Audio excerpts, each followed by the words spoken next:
Qué rollo, quiero mandar un saludo a mi amigo Goodfella de parte de tu amigo Jaime Munguía. Un abrazo, carnal. Ánimo. All right, check out our new sponsor, Greenwood Stocks. They want you to know how to be able to trade stocks and be your own boss and be free to travel the world by making passive income. We all need that passive income from stock market. What are you waiting for? Call or text 281-760-3170. If you didn't catch that, that's on your screen. Or check them out at social media, Greenwood Stocks, and catch them at Gmail, Greenwood Stock Trading at Gmail, and the YouTube channel is Greenwood Stocks. Appreciate them for giving me the opportunity. Check them out. We out. All right, man. I heard that Vergil Ortiz and David Iresian is actually next. The WBC ordered them to fight, but Vergil Ortiz is supposed to be fighting a different opponent January 22nd. But it turns out, make sure my mic on. It turns out that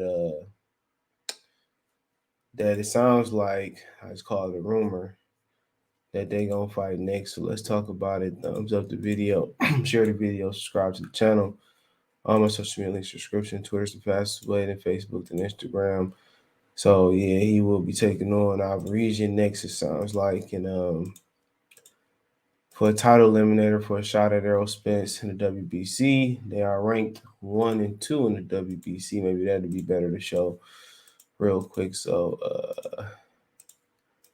as you can see here, they're ranked 1 and 2 on the ranking. So this is going to produce a mandatory. Now, it was said that these two will produce a mandatory versus two unknown fighters. That didn't know. So let me read the information to y'all. So give me 1 second.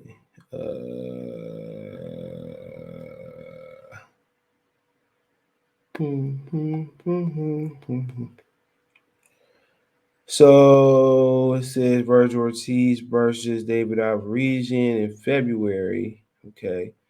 The winner will be named mandatory. I think that for the WBC. I heard February 12th. That's a tentative date. So February 12th, 2022, February 2022, obviously you can give or take.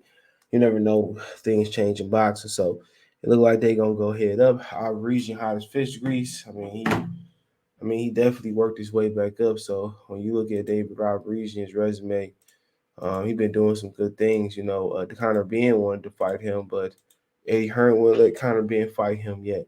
Avanesyan 33. You know, one thing about Avanesyan, you know, he been stopped once. It was by Kavaliauskas. That was a good win. He lost to Lamont Peterson. Decision. He had a draw with another dude over there in Russia. Was undefeated.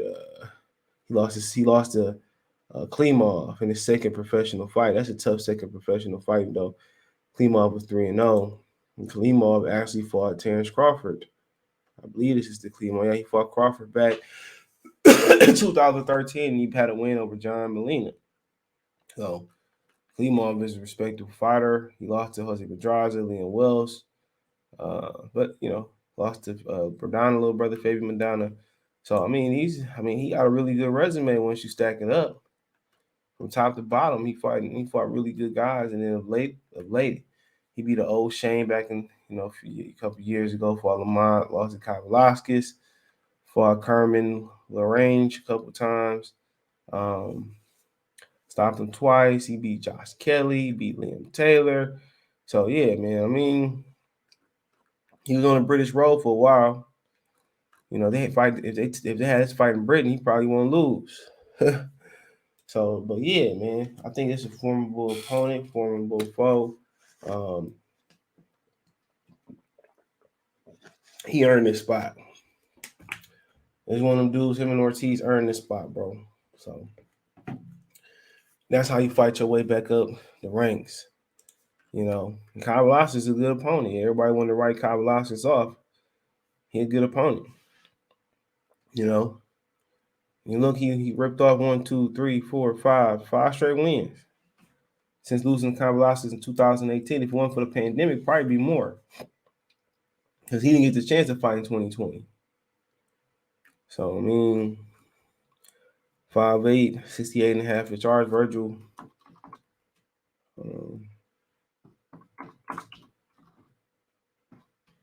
Vergil Ortiz.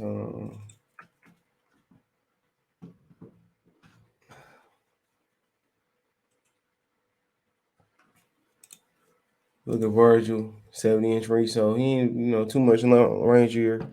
2 inches taller, but Vergil, this goes unknown in boxing. He stopped he stopped every opponent that he fought. Every opponent. He has not went.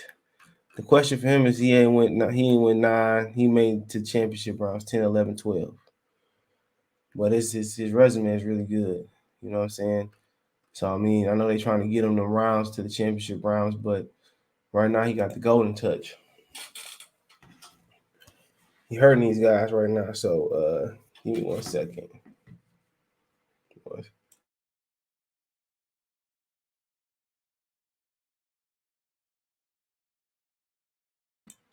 My bad. He hurting these guys right now.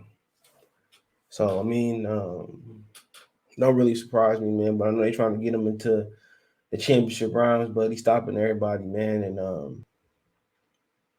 I've reached to be a good test. People say, "Oh, Kavalauskas can stop him, Ortiz should stop him," but it seems like he's on a whole different confidence level now. So I mean, it's probably gonna be the biggest money fight that he get. I've reached, so like I said, I expect Vergil to do what Vergil does and stop him, but if our region can take him 12, it should be interesting. The more rounds he can take him, but will he be ready for a title shot after this? I mean, I don't think so. I don't know. I gotta watch the fight, but I don't think so. But I mean, give it to him. His resume indicates that he deserves a title shot. So it is what it is. Maybe the champions won't go 12 rounds with him, but he gunning for Errol. That seemed to be the popular. That seemed to be the popular guy right now. It's no secret because of the accidents and inactivity. So, honestly, he could be looking to have his mandatory versus Errol. I mean, shit, if we being honest, the last time Errol fought a mandatory for the WBC. Because he won the belt from Sean. I mean, was Danny a mandatory or voluntary? It wasn't a mandatory for the IBF. I think it was a voluntary. So yeah, he probably have a man. He got an IBF mandatory coming up soon. And you have a WBC mandatory coming up soon. So like I said before, you're probably looking at January, next January 2023, have a WBC mandatory. You might see they might push for the mandatory next, depending on what the IBF do. So if he take his IBF mandatory, he probably get a voluntary, and then next top of 2023, you probably see Ortiz get a shot. But if Ortiz feel like he's ready, he's ready. But if I had to get a fight that he need to be ready to fight, Michael Fox, that'd be a good one. Ellis a good one. I mean, Danny Garcia, Keith Thurman, they won't get in the ring with him though. So, I think Michael Fox might be the only one. Jamal James got beat, so Michael Fox might be the only one that can give him that slick style that's available. But good fight for them. I mean, you look at his resume, man. They both done work to get here. They done more than the other guys who got title shots. So for Roberto Ortiz, really good puncher. I mean, Carlos Salgado,